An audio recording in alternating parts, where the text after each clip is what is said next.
Hello and welcome to this meeting of the Windsor and Ascot Development Management Committee on 6th of February 2025. My name is Councillor Neil Knowles and I will be chairing this meeting. This meeting is being held in person via Zoom and streamed live to the public on YouTube. I remind all attendees that participation in the meeting indicates consent to the audio and video being streamed live, and acknowledgement that after the meeting, it will continue to be available in the public domain. First, it would be useful if all committee members and officers could introduce themselves so the public are aware of who is who in this meeting and the role they were undertaking. I've already said I'm the chair, Councillor Neil Knowles, and to my right, Councillor Mark Wilson, I'm vice chair. Hello, good evening. Councillor Gertsink, voting member of the panel. Councillor Catherine Del Campo. Councillor Devon Davis. Councillor Julian Teasy. Councillor Alison Carpenter, and as the before, Councillor David Buckley. Councillor Julian Sharp, voting member of the panel. Councillor Zainul Luxton, voting member of the panel. Kimberley, Democratic Services Officer. I'll be clerking this meeting. Tom Hughes, Senior Planning Officer. Jo Richards, Development Management Team Leader. I request that meeting participants do not speak unless I specifically invite you to do so. Once I've invited you to speak, before you do so, please state your name and the capacity in which you are speaking, if appropriate and not already introduced. I will also ask officers to speak at appropriate times. If any individual attempts to disrupt the meeting, I am able to use my powers in the Constitution to adjourn the meeting or have the individual removed. I would also like to remind councillors that to improve our time and effectiveness as a committee, I would ask you to please limit the repetition of points or questions which have already been raised by others. Where possible, please put forward all new points or questions which you would like raised during your request to speak. We will now start on the agenda items. Do we have any apologies for absence? Yes, Chair. We've received apologies from Councillors Amy Teasy and Karen Davis, who are being substituted by Councillors Del Campo and Singh. We've also received apologies from Councillor Buckley, who is being substituted by Councillor Carpenter. Thank you. Thank you very much indeed. We have agenda item number 2 now. Any declarations of interest? Fine. Before we proceed, I've missed an important person who's joining us online. Katrina Herbert is the legal advisor to the panel and is remotely attending the panel and will interject or engage with us as required. Next item, agenda item 3, is to approve the minutes of the meeting held on the 9th of January as a true and accurate record. Are we all agreed? Agreed. That is carried.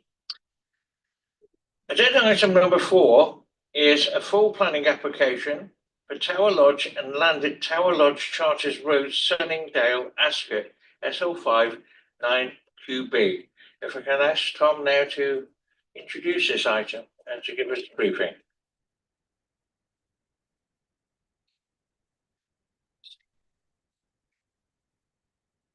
Thank you, Chair. This application relates to land at Tower Lodge, Charters Road, Sunningdale. Planning permission is sought for the subdivision of the plot and the erection of a new dwelling, an associated development including the relocation of the existing site access. The application has been called in for determination by Councillor Gosling, irrespective of officer recommendation, due to concerns relating to parking provision, bedroom composition, and a potential balcony to the rear of the dwelling. The existing site is long and narrow with a north-south orientation. As can be seen on this plan extract, the existing dwelling, Tower Lodge, is located at the northern end of the plot, close to Charters Road, and is westward facing. A summer house is located towards the southern end of the plot, beyond which is a ditch and beyond which is a wooded area. This aerial view taken from Google Maps puts the site into a little bit more context. The red line I've drawn is the approximate extent of the site. To the east of the site, located large detached properties on Hillhampton Place. Several trees subject to tree preservation order line this boundary. To the west of the site is a large detached property known as Spring Grove, which has been converted to flats. As you'll see in a moment, this aerial view does not entirely reflect the current site circumstances due to some vegetation clearance within the site which has occurred. These photographs are taken from Charters Road to the west of the site, facing eastward. You can see Tower Lodge on the right-hand side, where its front boundary has been partly boarded. You can note how the road bends to the right after the existing site access. These photographs are taken further along Charters Road to the east of the site, facing westward. Here, Tower Lodge is on the left-hand side, and you can see the existing site access in the top right photograph. Again, note the sharp bend in the road beyond the site. These photographs are taken from directly opposite. Again, the existing site access is bordered, but is in the centre of the photograph. Note the curved front boundary wall, which is located to the left of the access, which I've boxed in the lower photograph. The proposed new site access would be to the right of the existing, and I've shown the approximate location of this in the box on the upper photograph. There now follows a series of photographs taken from within the sites. This is taken to the south of the existing dwelling. You should note the sloping site topography and the vegetation clearance that has taken place. Also note properties on Hillhampton Place to the right.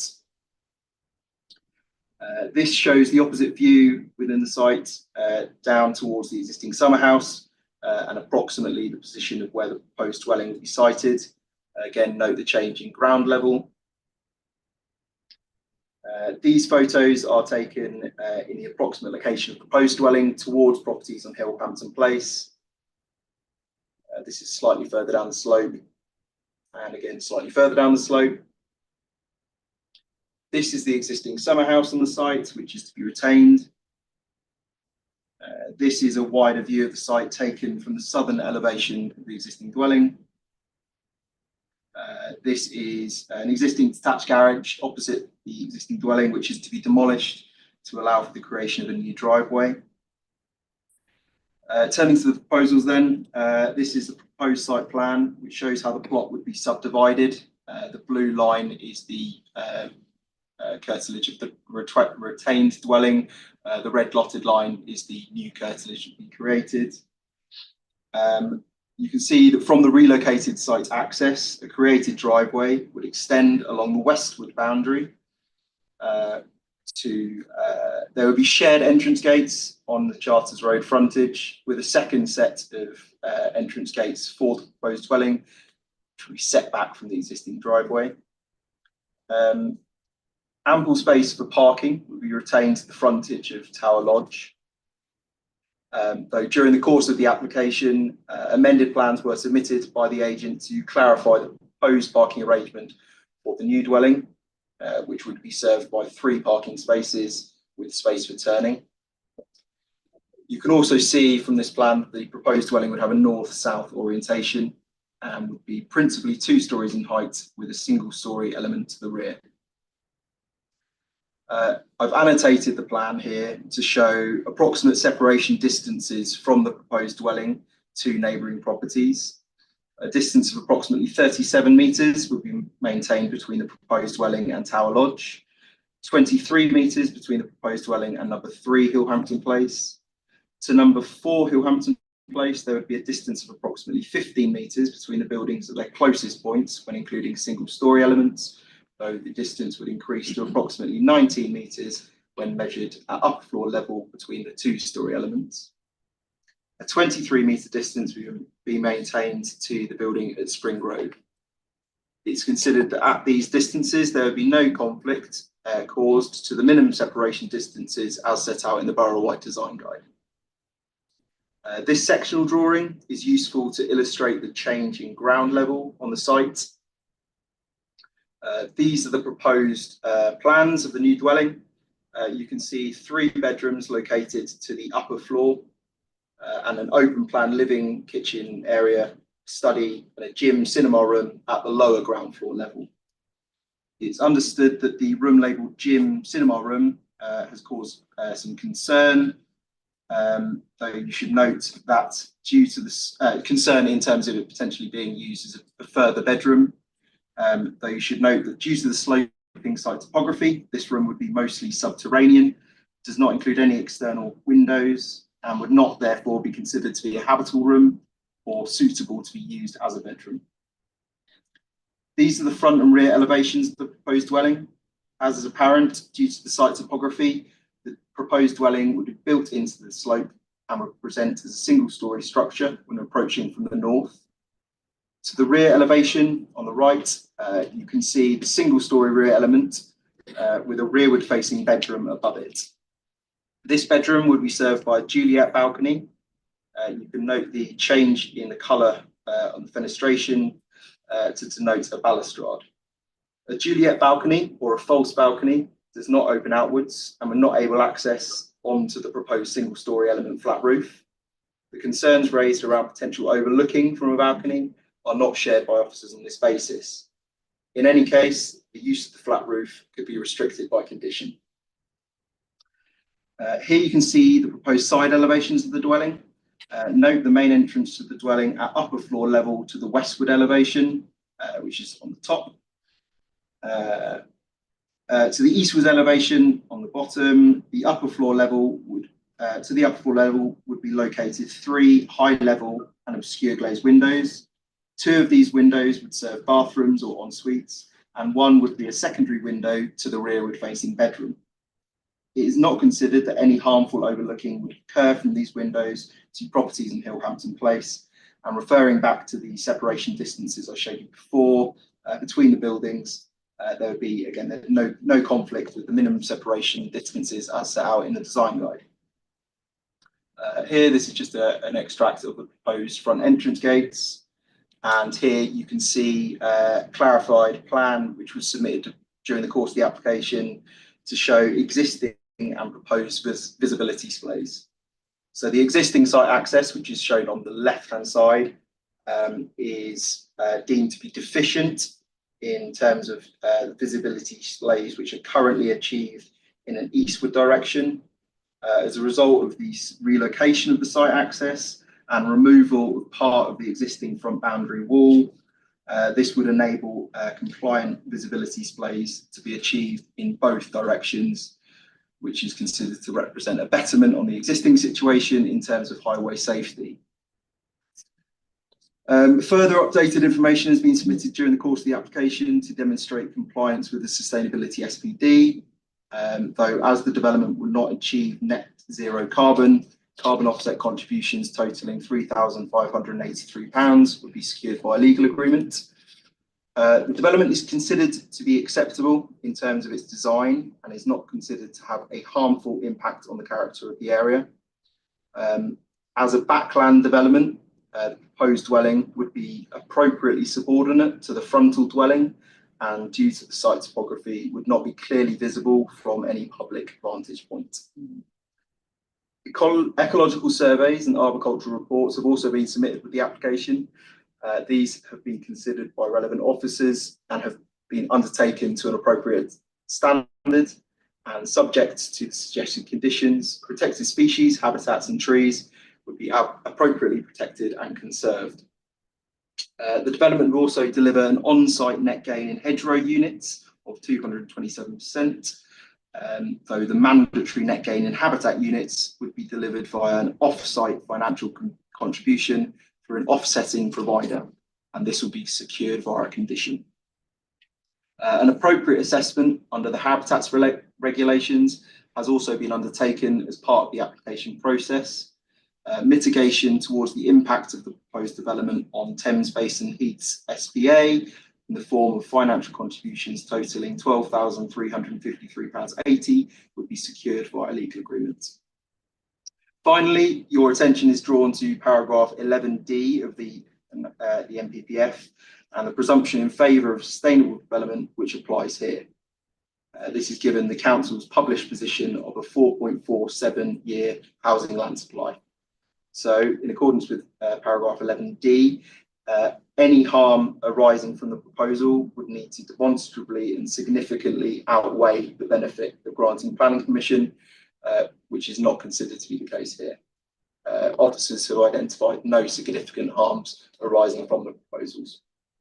So, subject to the completion of the legal agreement to secure carbon offset contributions and appropriate mitigation towards Thames Basin Heath's SPA and suggested conditions, the proposed development is considered to be policy compliant and has addressed all material considerations raised.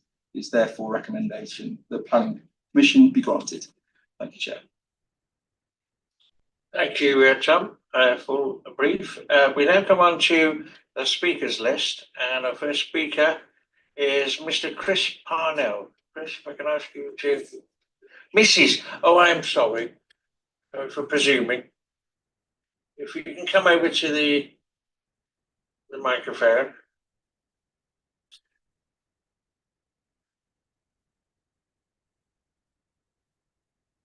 We take a few seconds to compose yourself, because otherwise you're running into the room. When you speak, if you press the button, the red button, the red light will come on, and you'll have 3 minutes to speak, and you'll get a warning at 1 minute left for speaking by Miss Moody over there. So as soon as you're ready, yeah, red button there. Okay then, thank you.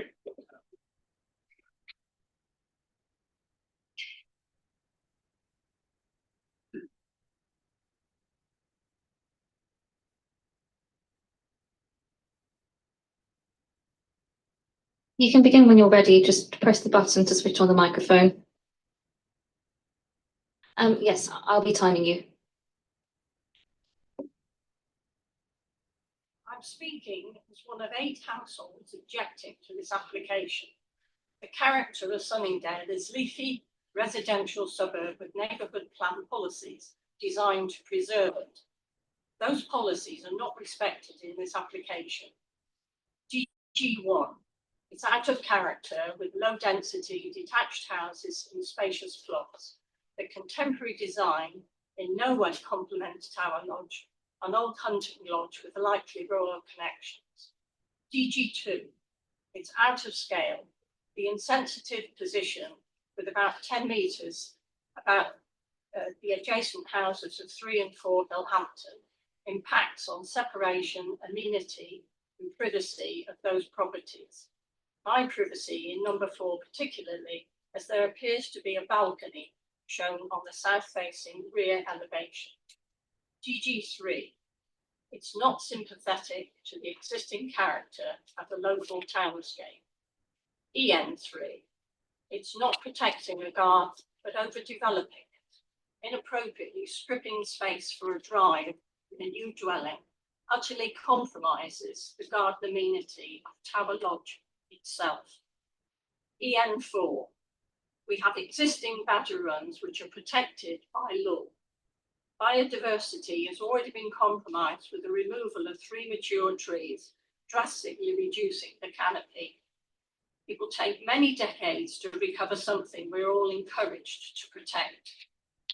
EN2, as well as losing mature trees, the threat to the roots of those remaining is palpable. The proposed driveway would endanger the trees in the neighbouring garden. Trees are vital to our well-being and key contributors to our townscape. EN5, green corridors are key to allowing local wildlife to remain. 1 minute remaining. Cramming a new dwelling into the narrow plot will isolate established creatures. QP1 and QP3. This application does not respect the setting and character of the locality or the impact on privacy and amenity of the neighbours. T1, parking and space for service vehicles is in doubt. How will the likes of a fire engine or refuse collection vehicle cope? Our neighbourhood plan sits beside the borough plan. The borough, that is you, promise to use your full weight to ensure planning applications do not ride roughshod over our policies. To protect our townscape, we urge you please to reject this application. Thank you very much.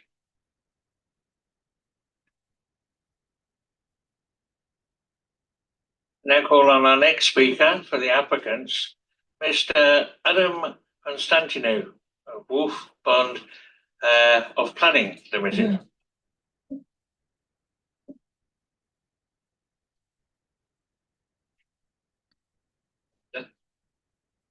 Same brief then, so 3 minutes and you'll get 1 minute warning, and when you're ready to go, we'll start the clock. Good evening, Chair and members. This full application for the erection of a new dwelling with revised access arrangements is the result of a collaborative approach to placemaking that has benefited from extensive dialogue with your officers and statutory consultees. First of all, we'd like to thank all the council employees for their input to the evolution of this scheme design. This is exactly the type of high-quality development encouraged by the NPPF, or one that, as your officers pointed out already, accords with the design and development management policies of the adopted borough local plan, the Ascot, Sunningdale and Sunningdale neighbourhood plan, as well as the content of the council's design guidance SPD. This considered and high-quality scheme secures a new high-quality family dwelling at a time of housing shortfall, an efficient use of land within a defined settlement boundary, improved highway safety, which I'm sure we can all agree is a far wider reaching benefit than just the proposal itself, policy compliant levels of residential and visitor parking, including EV charging points, a layout that respects and maintains the amenity by at least meeting, but in most cases exceeding, minimum guidance stated in the council's design SPD, and provides ample amenity space for future and existing residents. Importantly, there are no technical objections from statutory consultees in relation to highways, drainage, or ecology matters, and as your case has already pointed out, in relation to trees. The local resident concerns have been comprehensively addressed in the officer's report.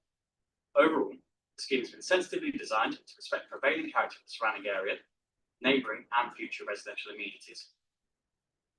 And just to directly respond to the objective raising, as the officer has pointed out, that flat roof to the rear, it's not a balcony and can be conditioned to prohibit such use. To conclude, this full application results in a sensitively designed and high-quality development as a result of a collaborative approach to placemaking. It is for these reasons that we were invited to determine this planning application in accordance with your officer's recommendation. Thank you. Thank you very much indeed. Well, we've heard the presentation, we've heard the representation, public representation, and the applicant's representation. So I'd like to open the floor to members of the panel who may wish to discuss things and ask questions. I need to go first. Councillor Devon Davis. So in the interest of fairness, needs to put down the signs, and for every person has a few minutes to talk. You can't then hold up signs as well. It just isn't fair to both the applicant and the dependent. Sorry. There's no harm if people want to, as long as they don't talk. Yeah. Okay, and I'm chairing the meeting, not you. Okay, thank you very much. Councillor Tissy, do you want to speak? Thank you, Chair.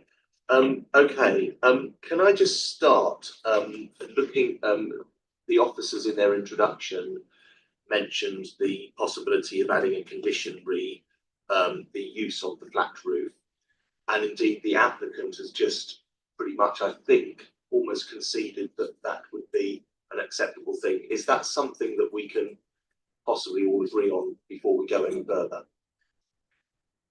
Tom?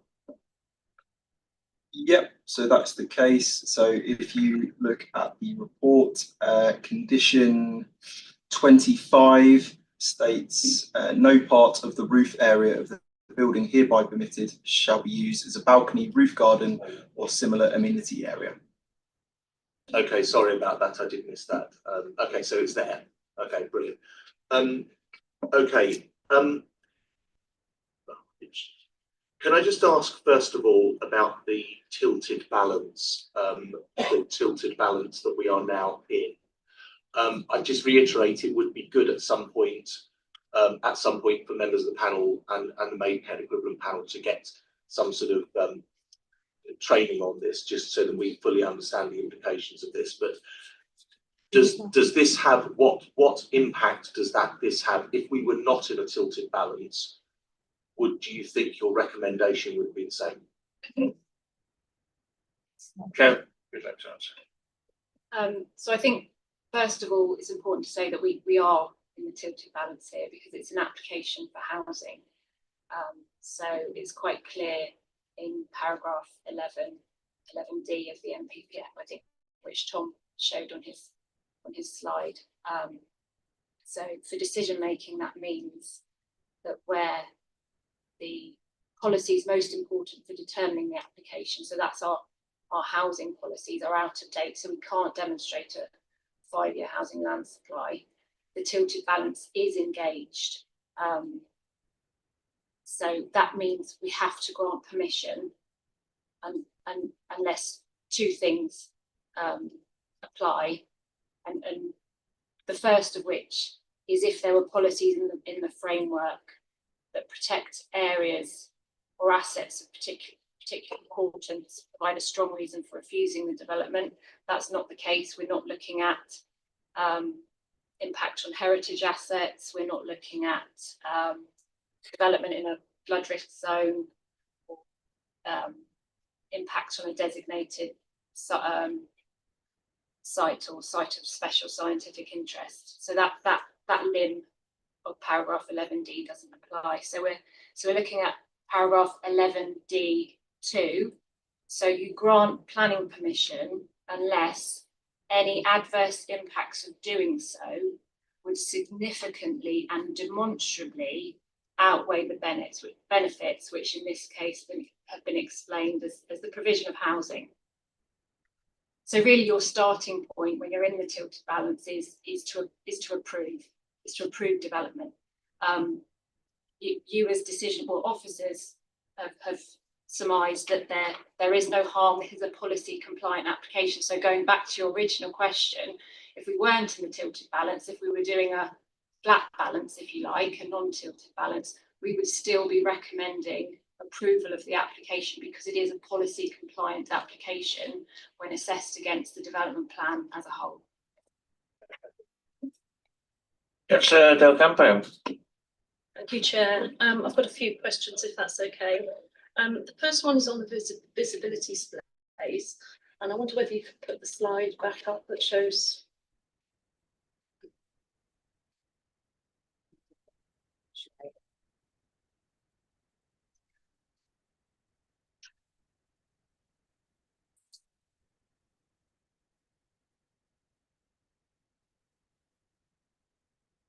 Okay, so the reason I asked for the slide to go back up is because I was looking at this earlier and it was a little bit like playing. Okay, I'll speak up. I was looking at these earlier and it was like a game of spot the difference. I really struggled to see what the difference was between the before and after. I know the lines are in different places, so the second picture shows a better visibility display, but the actual exit looks to be in exactly the same place.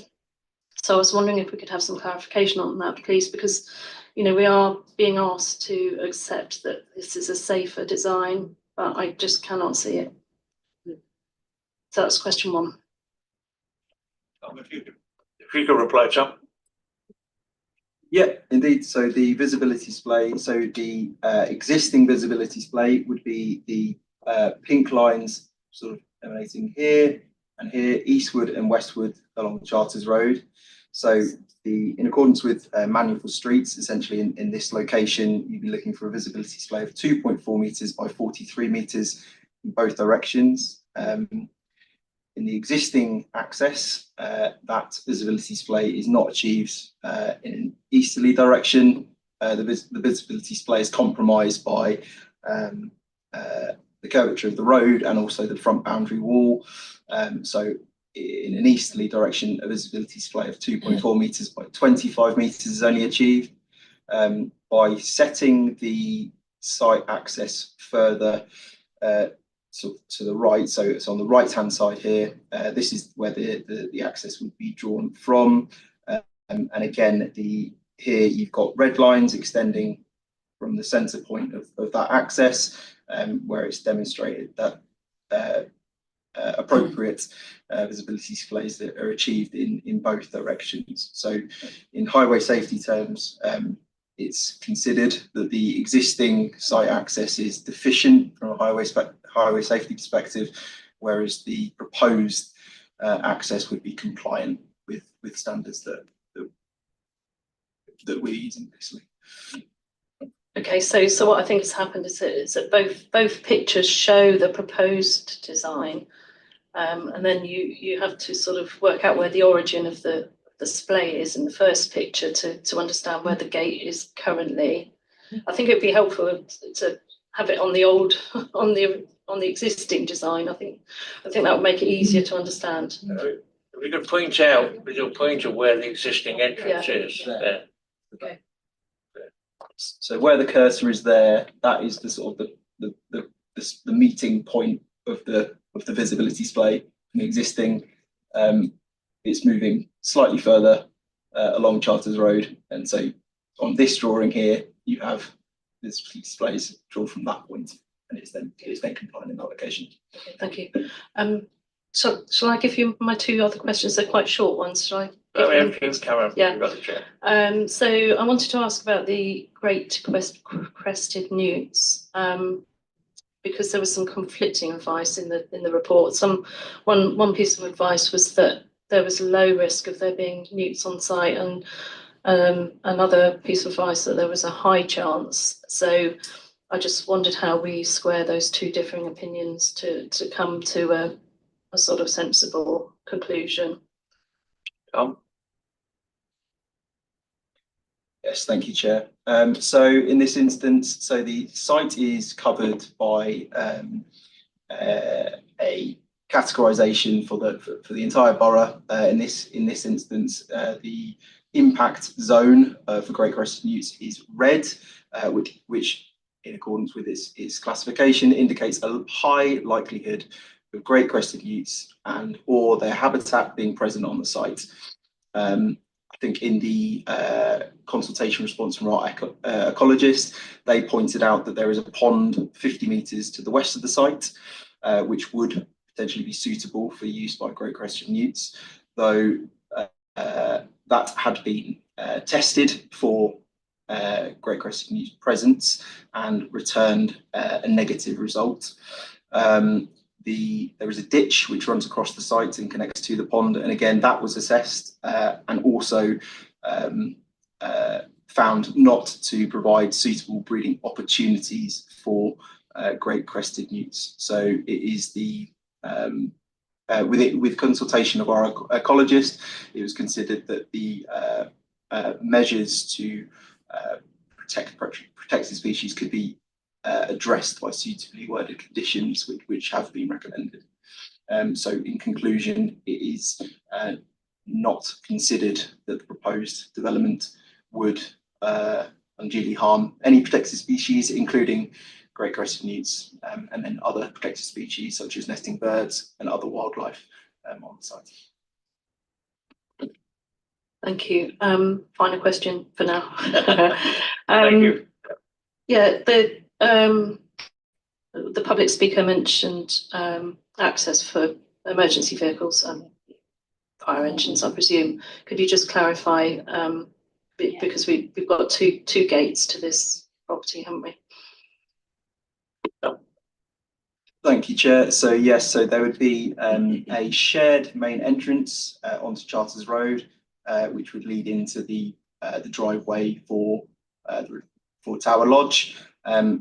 Created driveway then extends off of that, at which point there would be a secondary gated access.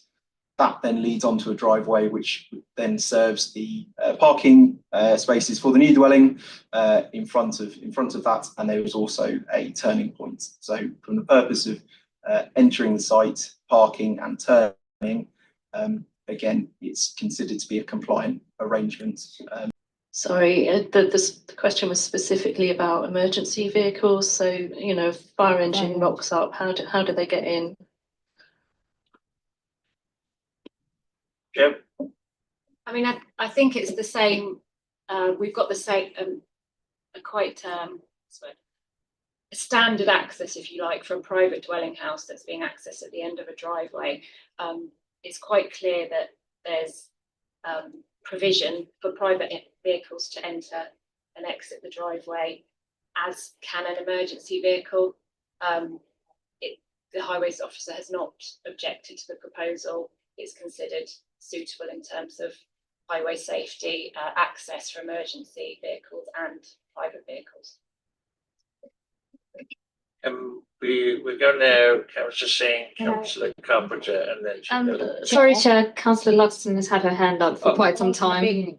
That's okay. I do apologise. We'll give way and let Councillor Luxton. Thank you, Chair. I have a couple of questions, actually. The question for access was one of it, which is very tight because of the school charters. Children go all the way up and down that street. It's very tight. My question was, again, to do with emergency vehicles, especially if there's an ambulance, fire or anything. It is that quite tight at that road for them to be coming out, and the kids at all time of the day walking on that road. That's one thing. The other thing is the basement. You say there are no windows or anything, and it's not going to be a bedroom. There is no way we can monitor that. So that's a fire hazard if there is no way in or out of a basement, no windows, nothing. So that is a bit of an issue. Also the parking is quite tight in there. Definitely, it's very, very tight in there. We give these planning permissions for for houses with 5 or 6 people in there living, and there is no parking at all. And then they all park on the street. That's another danger again, on the street, on Charters Road. Then the shortfall of, I don't think we have a shortfall of accommodation in Sunningdale. What we have maybe is a bit of, now we've got more flats. So for big houses like this, we don't have any shortfall. We don't need any more. We've got plenty of those. So to divide a garden, to cut all the trees and divide a garden and put something in there just to make some developers money, I don't agree with that. And then the other thing is we seem to be going against our own policies every time. We have the neighborhood policies, which is NC3, NC4, H2, T1, DG5, DG3, DG2. We are going every time. We have these policies. We have gone through hundreds of years to get this done. And then we go every time. We are going against our own policies. It just doesn't make sense over here for us to give planning permission. And then people come all the way down here. All that work that has been put in, there's no point. Then the other thing I have also is, the windows, the privacy for number 4, it is very close. It is too tight, the privacy. That window looks straight into those big windows, whatever you say, the balcony is not going to be open, but people in that room can look out and go look into the number 4. So this is another issue we seem to have a lot with all our building work. We never take into consideration privacy of people. So this is mine at the moment till I come at the next. Thank you, Chair. Thank you, Councillor Luxton. Would you like to address those matters? If I just come back in on the highway point, maybe Yes, the point you've made about not needing any housing in Sunningdale, then Tom might pick up on the privacy and the bedroom numbers. So in terms of impact on the highway, so we're talking about 1 additional dwelling. So it's a very small intensification of the site. There's sufficient parking for both the existing property and a new property. The proposal has been considered by officers in conjunction with the Highways Authority, so with the Highways officers. And I would just like to draw members' attention to paragraph 116 of the NPPF, which says that development should only be prevented or refused on highway grounds if there would be an unacceptable impact on highway safety or the residual cumulative impacts on the road network following mitigation would be severe. So it is a really high bar, and we're talking about a very small development here. Still affects the So that's my response on the highways issues and parking that you've raised. I think I just wanted to remind members what I said and what Tom said in the presentation about the tilted balance, the lack that we, you know, as an authority, we can't demonstrate a 5-year housing land supply. So we can't demonstrate a 5-year housing land supply. That's based on the tests or the housing trajectory in the borough local plan. Adding to that, we've got the updated NPPF, which and the housing delivery test. So there's an even greater need for housing to be provided now. So and this application is for a new dwelling. So it wouldn't be correct in officer's opinion to be stating that there's no additional housing needed. So that's those 2 points. If that's okay, and then I'll motion take it up. Thank you, Chair. The first point I think was regarding the ground or the lower ground floor room, which is to be used as a cinema room and a gym rather than a bedroom. I think I'd just say that we have to take the application on its merit and what has been applied for and the plans that have been submitted with the application. I think in this instance, the floor plan annotates the room to be a gym or a cinema room.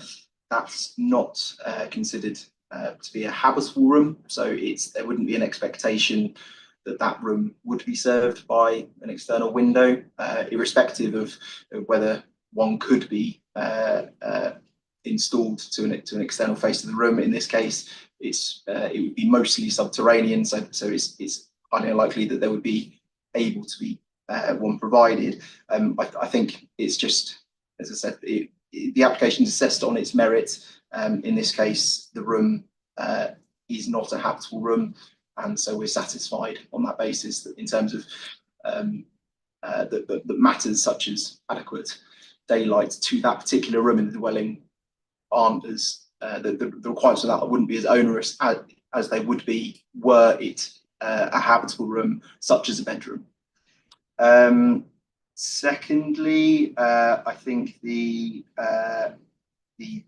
other comments about other windows and potential loss of privacy to neighbouring properties. I think I'd just refer back to the presentation and the distances that are shown to those neighbouring properties.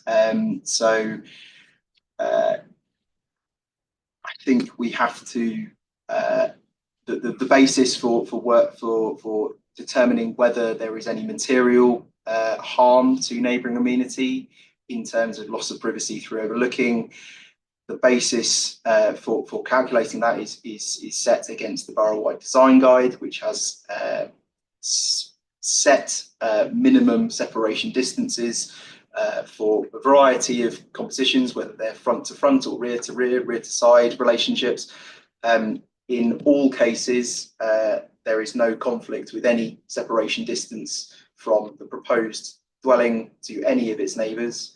I would add that the windows that are to the flank elevation of the new dwelling that are facing towards those properties in Hillhampton Place at upper floor level, those windows, there are 3 of them. 2 of them serve, all 3 windows are high level. All 3 windows would be obscure glazed.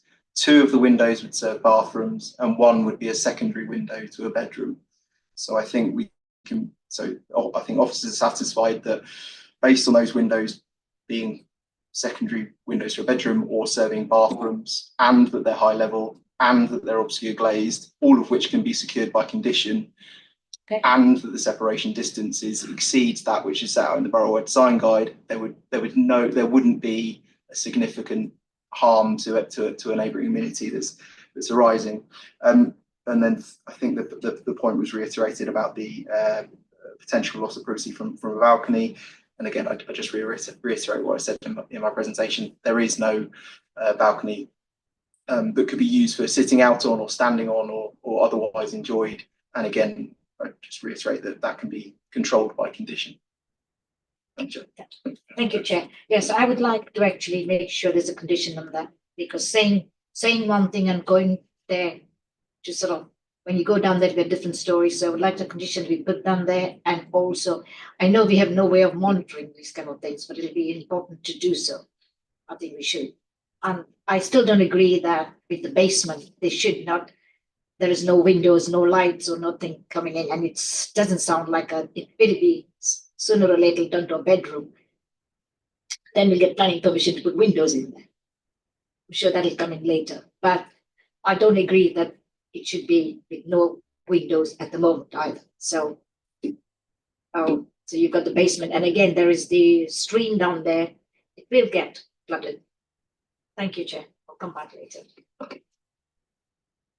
Can that be looked at, Councillor Joe, as if it's not already in the conditions? I think we've got, should we know what condition numbers Yes, they please. are? 24 and 25. That's to do with the windows and the balcony.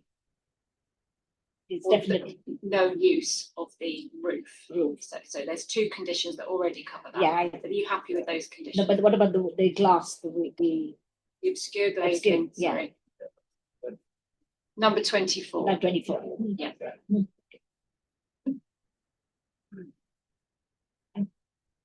Sorry, can I just come back on that also? So is there any chance for us to widen the entrance of the gates in and out so there's a better view, more access, because the road is it's such a difficult road. I would suggest it would be beneficial because of the children walking on that road and all.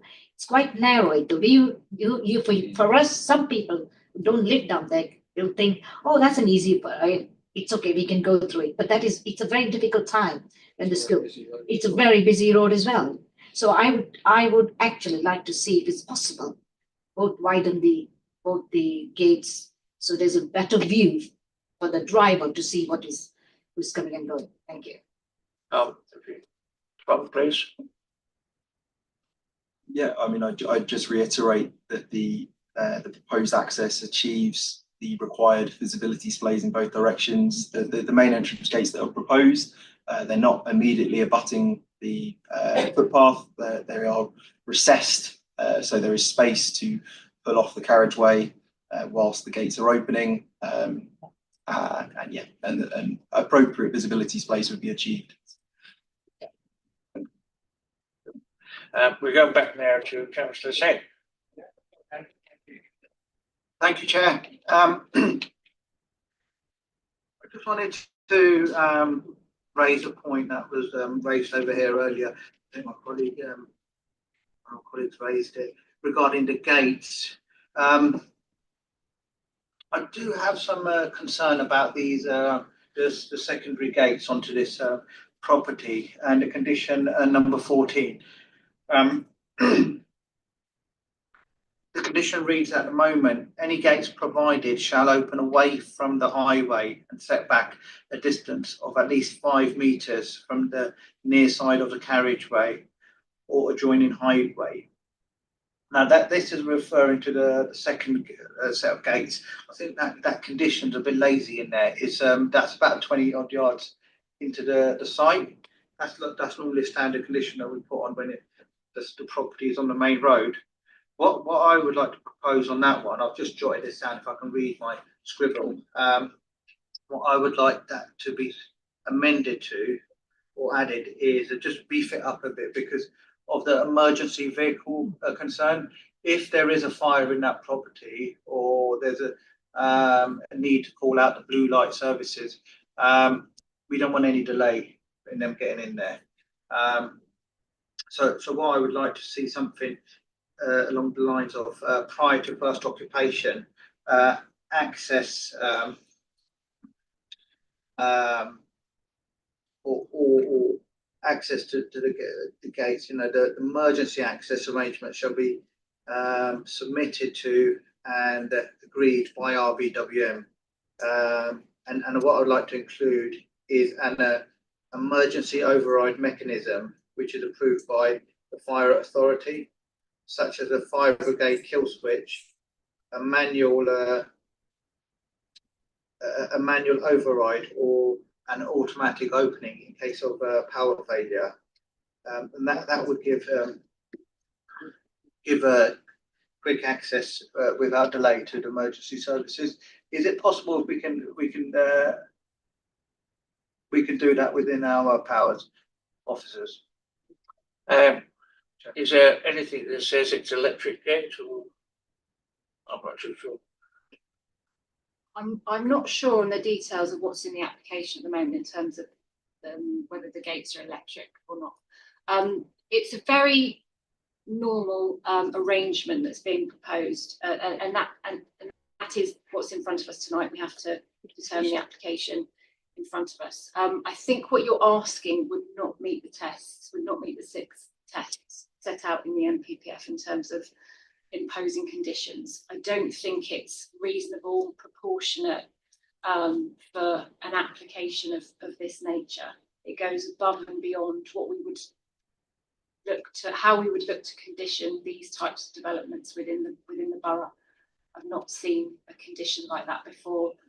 To ask officers to review gates in terms of their suitability for emergency access, I think goes beyond a general planning consideration. Really, it goes beyond a planning policy matter.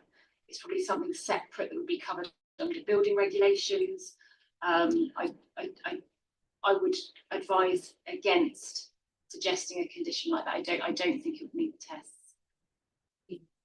Okay. Okay, we can think about that. I have seen these conditions added on other properties. That's why I flagged that up.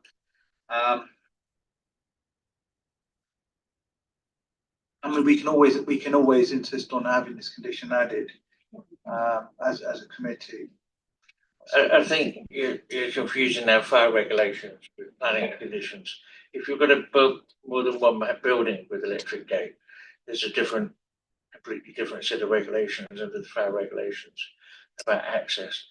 And usually the fire service anyway have the Jedi code to pop these doors open as a general thing. I'm not sure if it applies to single residences, to be honest at all. As you said, it's not in the planning rules at all. It's not in the rules, no. Okay. Well, if we can't do that, and we have to look at the application on the way it's set out. I mean, there's not a lot else I can see. I mean, I see Councillor Gosling has called this in. It's a shame she's not been here this evening to explain further. The only thing I can see here from the call-in was the parking, which was a concern which was raised. That seems to be cleared off in condition 7. The bedroom was a concern, and that again that's been covered off. The downstairs gym area is subterranean, and it doesn't have a window in there. The balcony has been secured by condition. So I can't see anything else in our powers. I mean, if we can't even put a condition on the gate, I mean, I can't see anything else in our powers we can do. Is policy compliant. It's, you know, when we look at the property, it's pretty well designed. You know, it's set back. It's subservient to the main building. I mean, I know the area very well, and you know, it has been set back and dropped down, and I'm glad it's not standing up tall as a lodge. There's enough separation distance, you know. So yeah, I can't see anything really wrong with this. Other than that, you know, I'm minded to approve this application. Otherwise, we're going to keep going around in circles. Unless there's anything else there. Okay. Do you wish to propose anything there or not at this moment? Yeah, I mean, if somebody wants a second proposal, I'm happy to go forward with it. I can't see there's anything wrong. It you know, hits our 75% reduction in CO2 sustainability is sitting there. There's carbon offset money coming in. It's a high quality building. You know, the trees, the TPO trees are protected, length of separation distances. I mean, it ticks pretty much all the boxes, really, Chair. But yeah, leave it a little while before you Yeah, decide. yeah, There's other people need to speak. Councillor Deborah Davis. Thank you. Just looking for two pieces of clarification. I left in 10.17 in your report. Talk about the character. It's obviously a pretty cool building, but it is out of place. The report mentions that this is not considered. It's proposed to considered by offers to be of visual interest and would not significantly detract from the wider character of the area. So, right in thinking that the design is so good that it's eye-catching and therefore acceptable, or is it not going to detract because it's sunken or out of the way? Just wondering. Tom, if you could answer, please. Thank you, Chair. Yeah, I would suggest that the proposed dwelling in its totality is achieving a high quality of design. I think in making the assessment of the impact of the development on the wider character, I think there are a number of factors that are drawn into that assessment, one of which is the sloping ground level and the perception of the proposed building from public vantage points. I think given the distance of where the proposed building would be located to certainly to the road, Charters Road, and then the surrounding context, it wouldn't be clearly visible from a public vantage point. It would be viewed only from its surrounding residential properties, essentially. I think there is, yes, so going back to your question then, I think there is visual interest in the design. I think it is quite unusual, and that is probably in part due to the sloping site topography, and I think it makes good use of that in its context. And I think as I've sort of covered in the report, really, I don't find there to be conflict in terms of the townscape assessment characterization, particularly when compared to the properties and plot sizes, shapes, compositions in the locality. I think you can draw sort of different strands of the townscape assessment characterization in the neighbouring property. So I think the starting point is that the Tower Lodge site is anomalous in terms of its shape. It is extremely long, relatively narrow, so is an outlier of its own right. When you compare to the properties on Hillhampton Place, I think in terms of spacing, certainly they are relatively close together, whereas the proposed dwelling to its neighbours would be much further away. So there's a much greater spacing between the proposed dwelling and its neighbours than exists than on properties on the Hillhampton Place. In terms of density of development, I think this is broadly consistent with the locality. You've got a good sized, sort of a medium sized house on a medium to large sized plot. That would be the case for Tower Lodge, despite its subdivision. It would still be on a medium to large sized plot, which is consistent with the plot sizes and shapes of properties in the locality. And then if you look in the other direction towards Spring Grove, that is one building contained within a very large plot, but that building has been subdivided into flats. So there is an element of variance there, I suppose, in terms of that not all of the buildings immediately surrounding the site are large detached properties in large spacious plots. So there's quite clearly variance in the character of the area, and I don't think that there is any particular conflict to the character of the area that arises from this development. So I was going to ask for clarification on its bulk, size and all that. You've already answered that, so thanks for that. to overrule this, we will be looking this decision on planting. We'll be looking for significant and demonstrable harm. I don't think we're there right now. Maybe someone else can think of something. Councillor Covington. Thank you, Chair. Yes, so I've just got a quick question about the boundaries, and you had up there, I think it was 15 metres was the closest. So I assume that's within the planning regulations. I remember something before that we had that was, so can you just confirm what that is? Because I know in one of the letters it was mentioned it was 11.5 metres or something. So I just wonder what the minimum was. Thanks. Yes.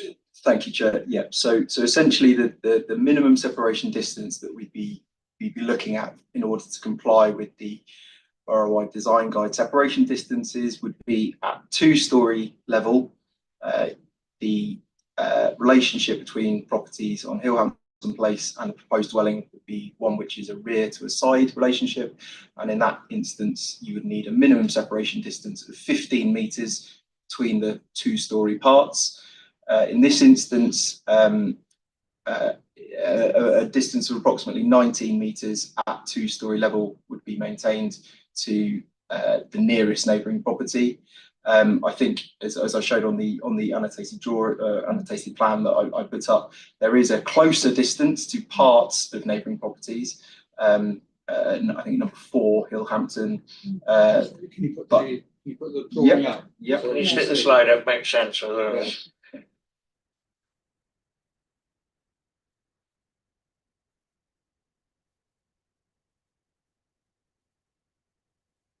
Yeah, so the 19-metre distance that would be drawn from the 2-storey elements of the respective properties.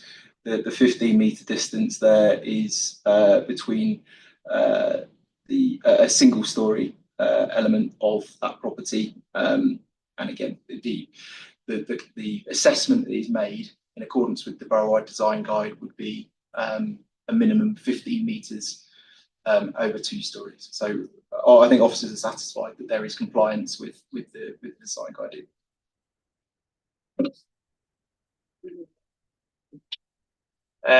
If we're complete, then Councillor Shan. Yes, thank you. Thank you. I think one of the most important things in planning is policy, and you've got a number of policies which this is not in line with. This is supposed to be dwellings in a leafy suburb, which is exactly what you've got at the moment with all of the residences at the moment. And it seems slightly anomalous that someone who's got I suppose you'd call it a large garden, has decided that it's appropriate to put a new development nearer to their neighbours' houses than it is to their house. So they've maintained the, I think it says 37-metre gap between their house and the nearest point on the dwelling that they've decided to erect in their back garden, whereas it's only 15 metres from the neighbour's garden. And really we should be setting up, when we're allowing development in these areas, that we do actually follow our own policies and follow a reasonableness in terms of where these places can be. So from a policy point of view, I think this is wrong and should be rejected and turned down. So all the conversations about the windows and the doors and, you know, all of that sort of thing can be rejected, because actually policy is the most important thing. And if each time we decide to put in place and give permission for something which is not in line with policy, we're chipping away at that policy and making it less and less important every single time. And it's happening all the time. So in here, there's an important number. It's 1,934. And the question I'm going to ask is, how many dwellings have we actually had from windfall sources in the borough? If you have that information at the moment. I do not have that information, no. Can you please find it? I don't think it's necessary for your Well, decision-making purposes tonight. I think what I really want to understand, because we're talking about policy here, and there was an expectation that there will be 1,934 windfall dwellings across all sources in the borough. So how many have we had? Because it's been put in the report as an important number, so it's quite reasonable to ask how many we've had. And I think we should have an answer to that before we make a decision. I can't give you a figure without asking our planning policy team. What I can say is that that hasn't been met. We're not meeting our 5-year housing land supply target. We've got a shortfall. I think the reason that was put in the report is just to demonstrate that really policy HO1, which is our housing provision policy, assumes that a delivery of those windfall sites and sets out that we will be supportive of windfall development, which this is. So that really was just referring to what the policy sets out in terms of housing provision, this type of housing provision, which is a windfall development. And then okay, I'll ask you another question then. How many windfall developments have we had in the south of the borough? Again, I can't give you a figure, and I would reiterate that I don't think it's necessary for your decision making tonight. I think what you need to have in mind when you make your assessment and decision is that the housing provision policy HO1 supports development, delivery of housing through windfall sources, which this is, and the council doesn't have a 5-year housing land supply. Okay. So there is a presumption to approve applications for housing. Okay, thank you. Thank you for that, Joe. Can I ask another question then? Policy HO2 sets out the development of new homes should provide an appropriate mix. And the SHMA sets out that there is need for 2 and 3 bedroom properties. Do you know how many 2 and 3 bedroom properties have been built in the south of the borough in the last 2 years? I don't see. You're trying to make a political point here of some sort. This isn't a planning question. It absolutely is. Well, it isn't. It's the planning application before us is for a 3-bedroom house. The point is that the number of 2 and 3 bedroomed houses that have been built in this area over the last 2 years is actually very, very high. So there is absolutely not a shortage of 2 and 3 bedroomed houses from a policy point of view in this area. There is in Ascot High Street at Heatherwood Hospital, there are 260 new homes. There will be a very high proportion of those which are 2 and 3 bedroomed. We've also got Sunningdale Square and Sunningdale Park, and they also have a very high proportion of 2 and 3 bedroomed houses. So from a policy point of view, there is absolutely not a shortage of 2 and 3 bedroomed houses. So to say it's really useful to have an extra 2 or 3 bedroomed house, as in this application, it's absolutely not the case. This is absolutely a development for a single family who decided to build this, or however it's been done, it doesn't matter. But from a policy point of view, there's absolutely no need, unless Joe can tell me exactly how many houses there are and what the demand is, but there's no demand for this sort of house in this area at all. So from a policy point of view, we should absolutely reject this application. Can you come back to that? I mean, the housing allocations, as far as I can study, across the whole borough. Mm.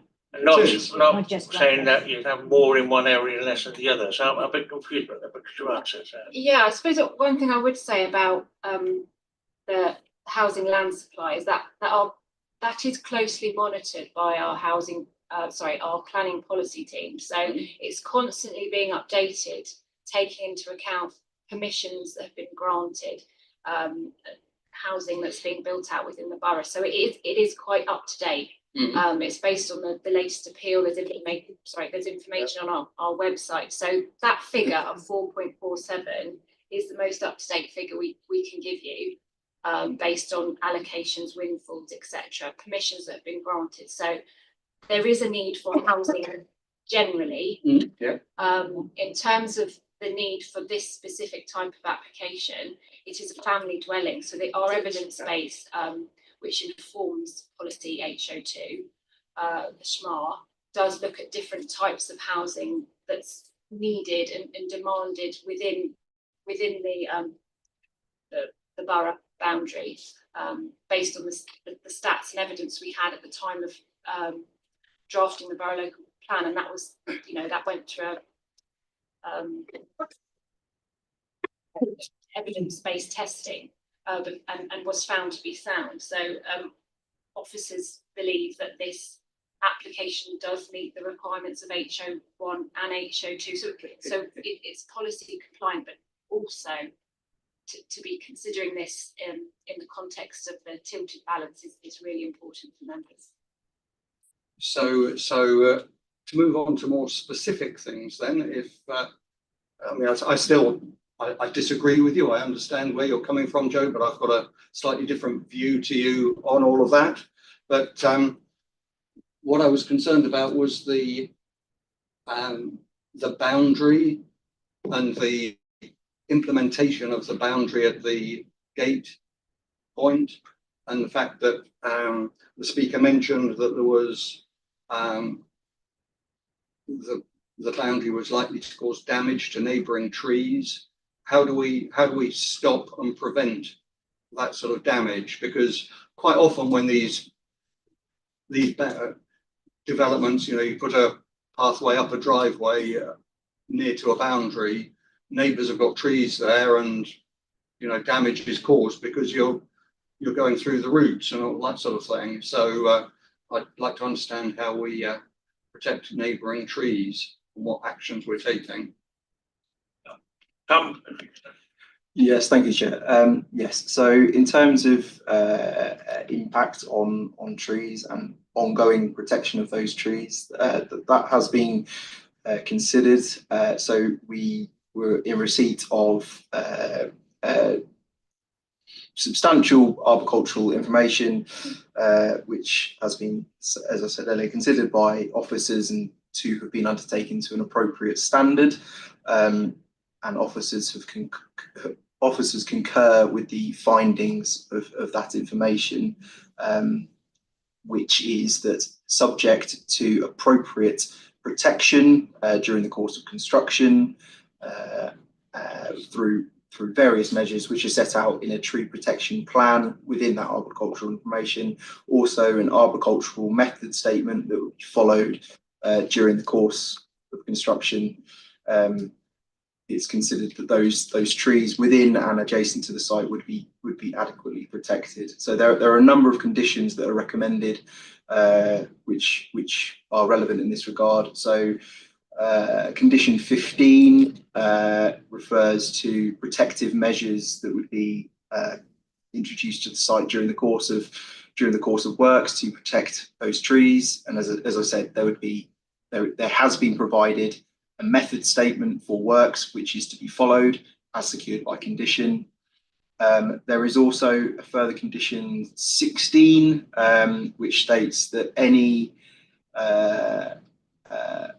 tree which is to be retained, which is all of them that are present on the site, that all retained trees that are uprooted or damaged in any way during the course of the development, and then for a period of 5 years ongoing following the occupation of the building, they are to be replaced in the same position with the same species and so forth. There is then condition 17 that is recommended, which states that during the construction of the development on the site, that any work during within root protection areas of trees within and adjacent to the site is dealt with through hand excavation only rather than mechanical excavation. There's also sorry, does that Yep. also include neighbouring trees, not just trees on site, but trees in neighbours' grounds? Yeah, so any tree within the site or adjacent to the site which would be affected by the proposal would be covered by these conditions. There's then finally condition 18, which is a more sort of general condition relating to general vegetation on the site, which includes trees, habitats, biodiversity, that kind of thing. And there is a requirement for further details to be provided in the form of a construction environmental management plan, which includes further matters which would be agreed in writing with officers' agreement prior to any of these works taking place. So I think in terms of the matters you raised in terms of impact on trees would be, or it has been sufficiently demonstrated through the course of the application in terms of the submission of arboricultural information, which can then be secured by condition that there would be no significant harmful impact on trees or vegetation within or adjacent to the site as a result of development. Right, okay, and I'm pleased this is quite a large site because it's a development on a narrow road, as Councillor Luxton has said, with actually quite a lot of traffic going down it on quite a regular basis. What I'd like to do is to ensure that none of the, if we decide to pass this, that none of the construction traffic is stationary on the highway during the works, so that the road is kept clear. It's the sort of thing that we've done with other developers, and they've agreed to it, so they're not blocking the road or causing a nuisance to residents. And I'm really keen to make sure that happens. Can we put a condition in like that? Can you answer that, Chair? I think it's unusual for a single development. Yes, it's not a condition we would normally impose on an application of this scale. I think we've had conversations, debates in previous committees where larger developments than this and officers set out concerns with such conditions meeting the tests of reasonableness. A lot of the time, details to be secured by a construction management plan can overlap into other areas that fall outside of planning. So I mean, you've said it is quite a large site, so vehicles can comfortably so they can come off the road. That's why I think so, whether it's part of the construction management plan or whatever it is, that we keep the road. The point is the road needs to be kept clear, because if they're parked on the road, you're going to get school kids running around there and that sort of thing. It's a danger. So they wouldn't be able to obstruct the highway in any event, because it's an offence under highway legislation that's separate to planning. So we would be duplicating. If you get a lorry parked on one side of the road, that's going to cause a lot of disruption of that area at certain times of the day, and that's what we want to avoid. I think it's stepping away from planning this, isn't it? It's obviously part of the construction management plan or whatever they do, but I want to make sure that that is part of the remit there. I think if we've done that, Councillor Sharp, I think we're now waiting for Councillor Wilson, and we're going to Councillor Tizzy. Thank you, Chair. Yes, I'd like to thank the resident for speaking as well, the public speaker. There's clearly a significant depth of feeling around this. That's obvious from the room. There have been a number of objections, and I've listened to those carefully, and the way they've been tested, and officers have answered each of those. this is a quasi judicial panel, and I think it's important to remember that. So we need to judge the application that's in front of us dispassionately, look at the data and evaluate it. As I say, the objections in that sense, they when I hear them, they have some validity, but then when we test them, the validity falls away. And it does seem that the application is policy compliant. I mean, I guess that the one thing I sort of look at is that it does that the design is clearly different. And I guess the question in my mind is that in its own right a reason to object in this situation? So that would, I guess, be the first question is it different enough, or is that, I think we touched on design, but I'm just explore that again. And then while we were talking about trees, I noticed that 1037 talks about a condition is recommended to secure a robust scheme of landscaping. And I couldn't immediately identify whether that was in the existing conditions or that was referring to something else. There's obviously the conditions around trees specifically, but I wondered if there was something around landscaping in terms of additional sort of shielding of views, or whether there was something to do there with landscaping which might ameliorate the effect of the development. Tom, would you like to lead on that?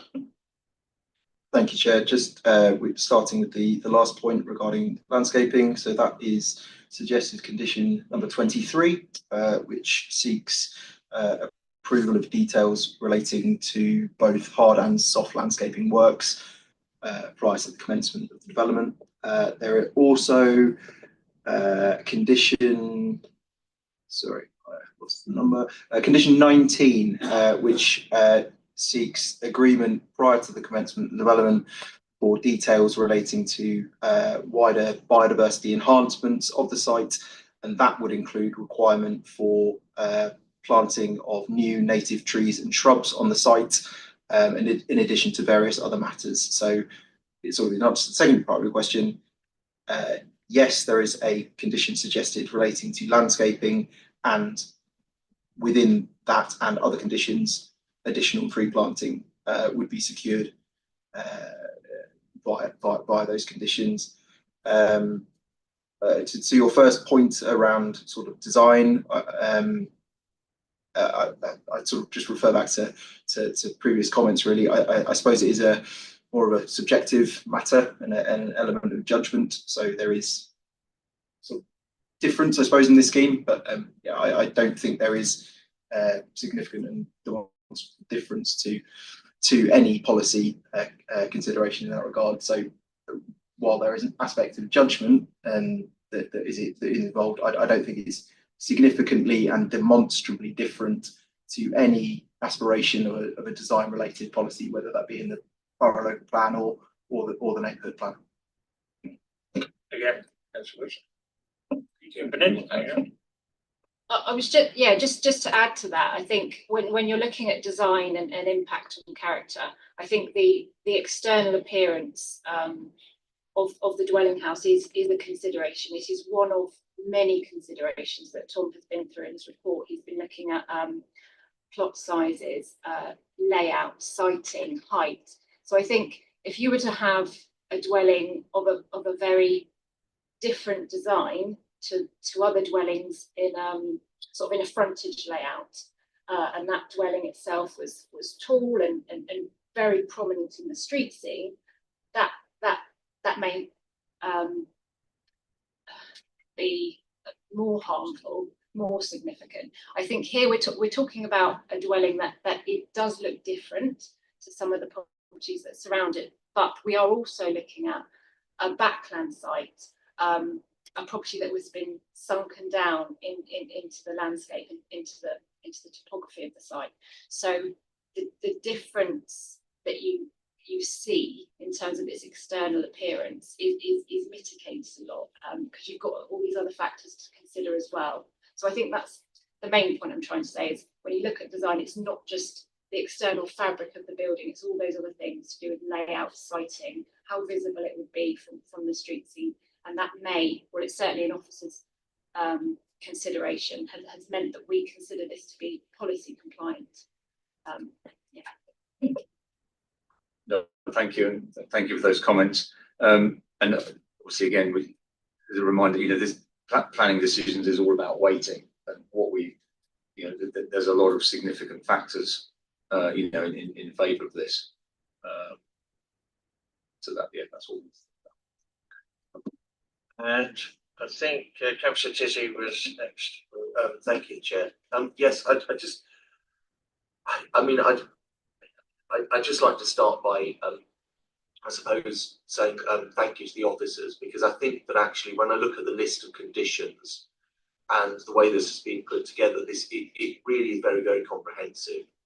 And actually, us on the panel, we've gone through, we've listened to the speakers, we've gone through and tested some of these questions, and actually on the whole finding, oh yes, okay, I can see now why you've got that condition, or I can see now why you say that this is actually okay. I mean, distances, for example, I thought that was very well put together in terms of the clarity of just and to me it does appear to be clearly compliant with policies. I think clearly designed was one of the sort of initial things. I think, oh, hang on, this is very much out of character. And initially you think, well, okay, yes, it is. But when you look at the topography, the fact that the Tower Lodge is still predominant, I think that is, and also just where it is, when you see it, how you see it, it does. You can sort of see, oh, okay, I can now see that, how that works. There have been one or two arguments from some of the members that I think are not quite as relevant from a planning perspective. In particular, things like there's no shortfall of housing, there's no demand in this area. What I'm hearing is, please don't put any more houses in this area, but you put them somewhere else. And that's we have to be equal. We have to be equal to the whole borough. That's what we're here to do. We have to. The whole borough is a borough. And actually, I think we are talking about one house here that does appear to. I mean, it's a balance. It's interesting. It's one of those. Oh, is it a bit too cramped? Oh no, actually, I can see on balance it's not. I'm going to say it. I think that actually I cannot see. I mean, yes, there's the balcony. That was a reasonable thing. I think we dealt with that. There's lots of these things that we thought, look, reasonable concern dealt with. Reasonable concern dealt with. I'm going to say on balance, particularly with the tilted balance situation that we are in, I have not heard anything. I have not heard anything here that is a genuine planning reason why we could legitimately refuse this. And I'm quite open if there were one, but there doesn't appear to be one. And on that ground, also listening to the, I thought the really good conversation we had on potentially additional conditions. For example, I think it was a good point about maybe like this sort of emergency access button, we call it the Jedi button or something. There was about construction access, which I think would be absolutely relevant were this building 50 houses, but we're building one. I don't think, by the sounds of it, that we should be adding new conditions. So it sounds like I'm going to propose that we go with officer recommendations to approve this subject to the conditions that we already have that officers have identified. Thank you, Councillor Tizzy. That's the recommendation that's in the report, I believe. And subject to the legal agreement. Yes. Yes. Councillor Lexter. Thank you, Chair. Going back to condition 16, which is the trees. Now, we put all these conditions down, and this is 5 years. I just want to know how do we monitor this? And in the past, not far about last year itself, one of the houses the tree was cut down and nobody monitored. Now it's gone completely. There's no tree there. It's supposed to be a tree. We don't monitor these things. So how are we going to monitor this for 5 years? And do we have something in this, can we put a condition down that you give them a fine if they've taken a tree, not replanting with another small sample will never grow for the next 50 years. We should fine for every tree that's taken down or damaged. I think we should add that to the condition 16. Thank you. Yeah. Okay, would you like to answer that? Sure. So I'll come in briefly. Catriona might be able to help me out a little bit in terms of the reasonableness of that condition. So monitoring. So we don't perform that function in our enforcement department. We don't have the resources. We do rely on our residents, our neighbours, to inform us if there's a breach. You know, we're reactive to complaints, and then we would carry out an investigation if there's if it's been alleged that there is a breach of condition. So if this permission was granted and built out and in a couple of years' time, and a neighbour was to inform us that this condition had been breached, we would look into it. So it would be monitored that way, although it's a reactive process. Comes down to enforcement again, doesn't it? But do we fine them? Like, well, Do we fine them or they just get away with it? They're putting a little tree that's never going to grow. There's certain breaches which can incur a fine in planning legislation. Generally, I think it's to do with listed buildings, protected trees, to chop down a tree that's part of a replacement planting strategy. I would say no. I don't know if Catriona, you want to give any advice on the reasonable and fines. 16. hello, Katrina, would you like to? Hello. Hello, good evening, members. If I can jump in and assist in regards to planning enforcement generally, there are various tools in the planning enforcement toolbox for local planning authorities, including breach of condition notices and enforcement notices. So you've heard this evening about all of the conditions. If any of those conditions are breached and it comes to the attention of the planning authority, the enforcement team will look into it. You are lucky to have a fully swept up enforcement team at Royal Borough of Windsor and Maidenhead, and they could issue a breach of condition notice, for example, in relation to a condition, or they could in some circumstances issue an enforcement notice in relation to a breach of condition. But a breach of condition notice is a really useful tool because there is no appeal against a breach of condition notice. And so if anybody fails to comply with a breach of condition notice, that is a criminal offence. Okay, it would, however, not be lawful to impose a condition to fine for every piece of damage to tree or cutting down of a tree. There is tree protection legislation. Members will be familiar with tree preservation orders, and that's a separate enforcement regime as well. But there's certainly a very strong regime around breach of conditions generally. But trees, where they are protected, have that extra protection as well. So I hope that helps. It does. Thank you. Okay, that's useful, isn't it? They're protected by the condition. Yeah. Condition adds extra protection. Also very useful. Councillor Sharp, again, anything else there? Yes, thank you. This is just a very quick one.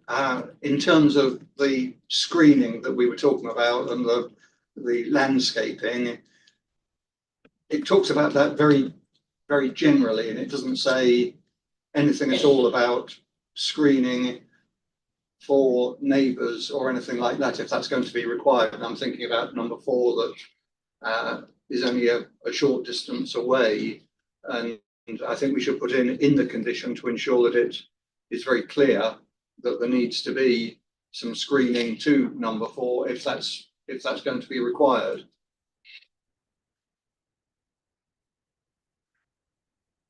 Tom, would you get to respond to that? Checking through the conditions there, I suppose.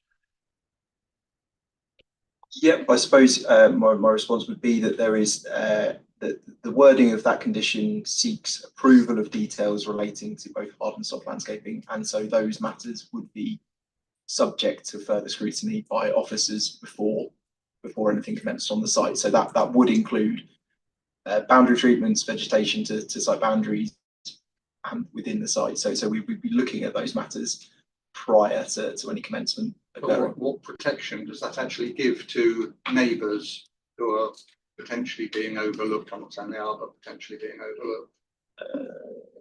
So that there is sufficient screening so that they're not in that situation. I would suggest that there is sufficient screening in place currently, such that there is no harmful overlooking or that does or would occur based on the current vegetation on the site. I think the purpose of the condition is then to sort of make further enhancements to that, and I think we can secure those details.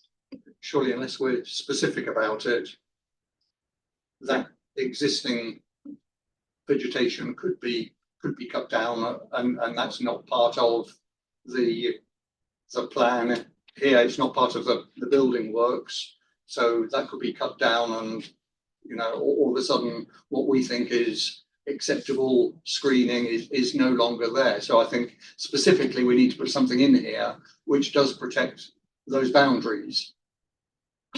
Yeah, I think the condition itself will ask for that information.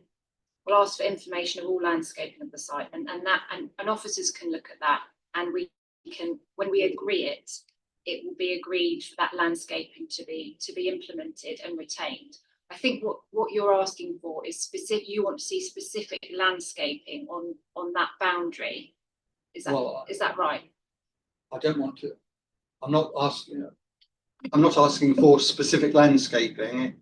I'm asking that there is protection there, so that where we were told there is sufficient screening there at the moment, if that's not specifically covered, and I don't think it is, because someone can have a tree down the garden and you say that's fine, but I think we need to have something in here specifically to ensure that there is sufficient screening on those boundaries for all of those 4 houses that border the garden there. Yeah. I mean, we could add an informative note if there's specific things you would like to see as members within the landscaping scheme. The landscaping scheme that has been conditioned, the condition is a generic landscaping scheme that we use for these types of developments. Okay, so you're saying that... Yes, and also condition 20, sorry, Tom's just highlighted. So prior to the occupation of the development, we have requested details of boundary treatment. So that's another thing that we would have control over. Yeah. Right, so does that specifically protect the adjoining residents, if you like, so to make sure that they're not overlooked with sufficient screening? So I think the main point that's been brought out in the report and the discussions tonight is that without that boundary treatment, the development meets the specifications, minimum distances set out within the design guide. Without it, so the extra landscaping details, the extra details of boundary treatment would only help the situation. So that those details can be they're in the conditions. They will be submitted in the event of planning permission being granted and approved. In that case, can we put an informative in to make sure that is picked up? Yeah, yes, we can do that. We can suggest perhaps Councillor Tizzy, who's already suggested approval, maybe includes adding a note about specifics about the boundary treatment. Would that be acceptable, Councillor Sharp? Councillor Wilson. Oh, yes, thank you, Chair. No, I was going to suggest the informative note, so I think that may be very helpful.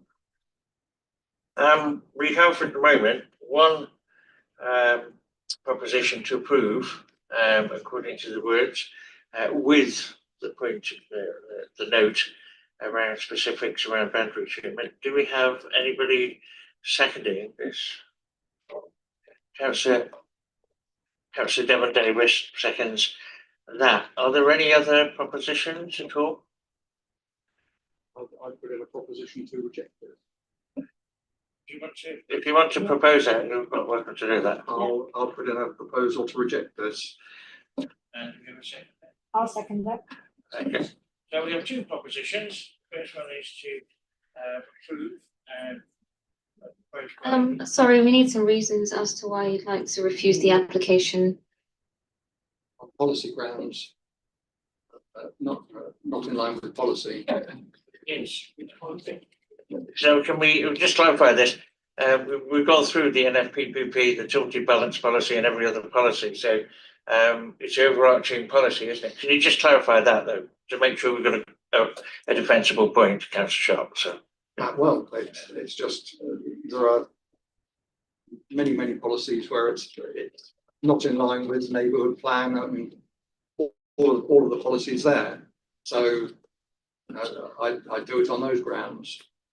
I think. Should we just check with Katrina if that's a supportable proposition for rejection? That the neighbourhood policies and other local policies have not been followed here, or perhaps Joe can answer as well. I was going to say we need sort of the planning matters that you feel are in conflicts. So is it design? Yes. So we could work out what the policies were in terms of their reference numbers. So what are your concerns? I think the main ones are going to be the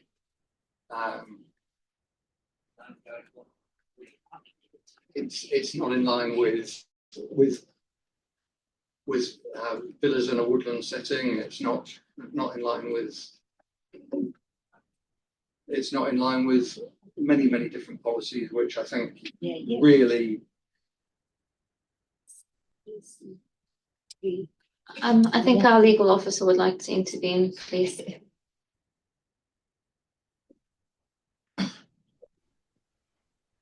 No, thank you. You. Hello, thank you. Well, Joe will assist as well, but I just want to just advise members of being mindful of what is in the officer report and what's been presented this evening with regard to the MPPF and all of the policy compliant aspects of it. I understand what what's being proposed because there are some concerns about neighbourhood plan and certain aspects of that, but I don't think they would be defensible and robust and sufficiently weighted against the context in which the officer report is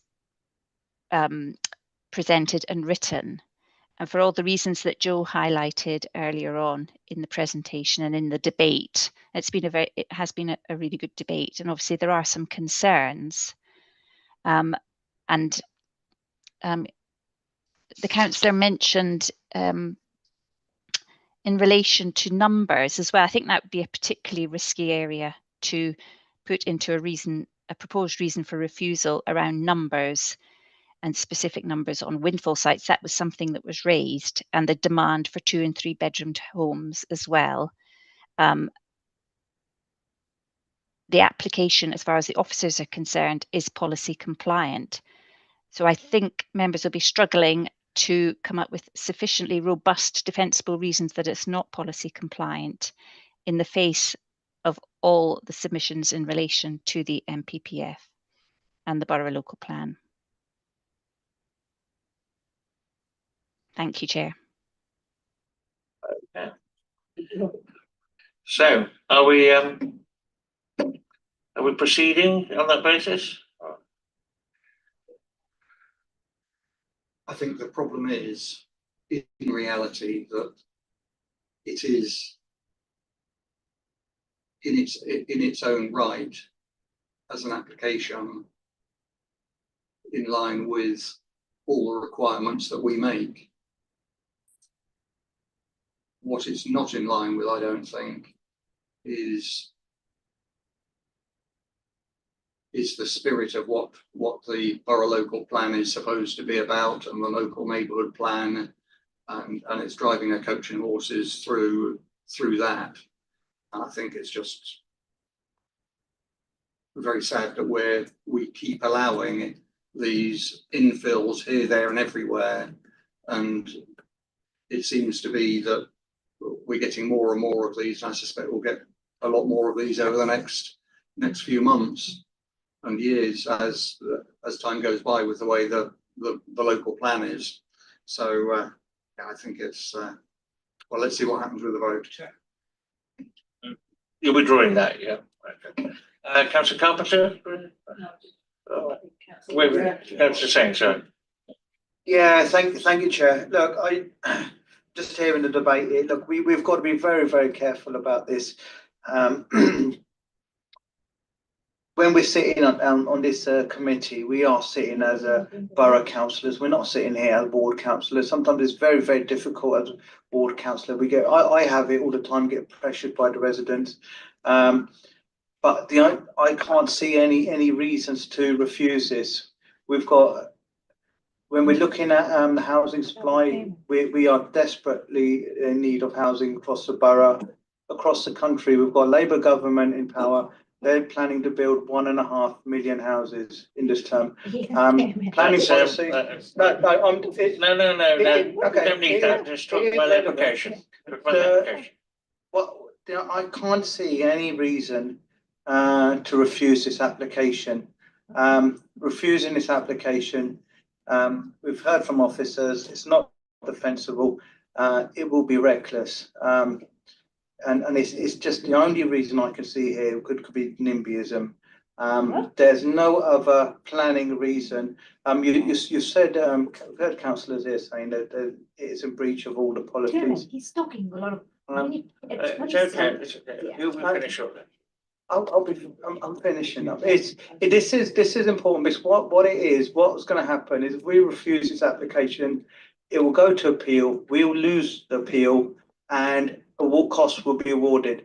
And this is cost that the borough can't afford to pay, and the residents will end up paying inevitably. There is no proposition to refuse. Exactly. Okay, so Yes, I just wanted to just put that on the record, Chair. I think what we need to vote in line with officers on this. I mean, there's no other way. I can't see any other way out of it. Thank you very much. Thank you. Councillor Wilson, we've got a last word for us.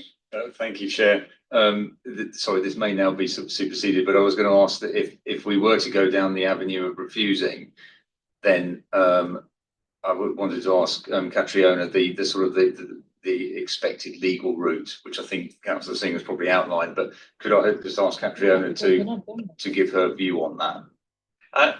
Do you think it's relevant? Because well, I was going to say I'm not sure it is now. No, okay. So, I think really, as every member of the panel had their say and been able to get their points across. And I do thank the patience of the public, members of the public here sitting through this, and for representing their community so well with their speech. We now have the single proposition, which I remind you of, from Councillor Julian Tizzy, which was seconded by Councillor Devon Davis, to accept the officer's recommendations in line with the report, with the note about the detail of the boundary treatment to be settled beforehand. Would you like to read out exactly what it says in the report so we get the wording exactly right, please? Of course, Chair, thank you. As you said, we have a motion proposed by Councillor Teasy and seconded by Councillor Davis to grant planning permission on the satisfactory completion of an undertaking to secure carbon offset contributions and appropriate mitigation to the Thames Basin Heats SPA as set out in section 10 of the report and with the conditions listed in section 14 of the report. This is in line with officer recommendation, as you said, and in addition to the informative note about boundary treatments in the landscaping scheme. I can now go to a named vote if everyone's happy with that. Yes, if you could proceed. Thank you, Chair. Councillor Carpenter. For. Councillor Davis. For. Councillor Del Campo. For. Councillor Knowles. For. Councillor Luxton. Against. Councillor Sharp. Against. Councillor Singh. For. Councillor Teasy, 4. Councillor Wilson. 4. So that's 7 for, 2 against. The motion is carried. Thank you very much indeed, and thank you, panel, for a reasonable and detailed discussion. And I do appreciate that emotions do run a bit high about the intractability of planning law and regulations and the dreaded tilted balance, which we spoke about a few months ago, coming down like the sword of Damocles on applications. It's something we can't really help, and we all know it. Right then, the next item on the agenda is planning appeals received and the planning decision report, which is attached to the agenda, which no doubt you've had a chance to review and check through. Are we all agreed or all noted? Agreed. Well, then that concludes this evening planning panel meeting, and we'll thank everybody for joining us in whichever method you did.